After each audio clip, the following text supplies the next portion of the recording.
In Woods reaction, N-hexane is obtained from. N-hexane ఎక్కడి నుంచి వస్తుందో చూడండి. N-propyl chloride తీసుకున్నాం అనుకోండి, CH3, CH2, CH2, Cl.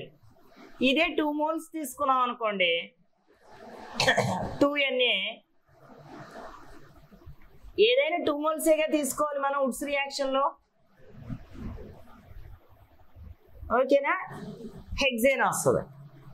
CH3, CH2, CH2, CH2, CH2, CH3. అదే N బ్యూటైల్ అనుకోండి, ఆక్టేన్ వస్తుంది. ఈథైల్ క్లోరైడ్ అనుకోండి, బ్యూటేన్ వస్తుంది. ఐసోప్రొపైల్ క్లోరైడ్ అంటే ఇలా ఉంటుంది, CH3,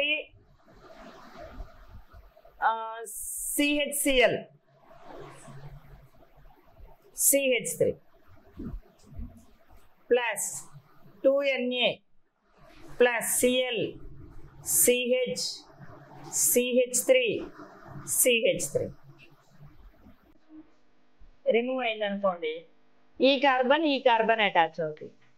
అంటే CH3, CH, CH3, CH, CH3, CH3 అంటే 2,2 డైనీథైల్ బ్యూటేన్ వస్తుంది.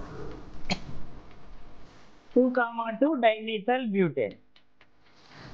కాబట్టి వుడ్స్ రియాక్షన్లో ఎప్పుడు అక్కడ 1 mole కన్సిడర్ చేస్తాం, మనం 2 moles చేసుకోవాలి. ఇప్పుడు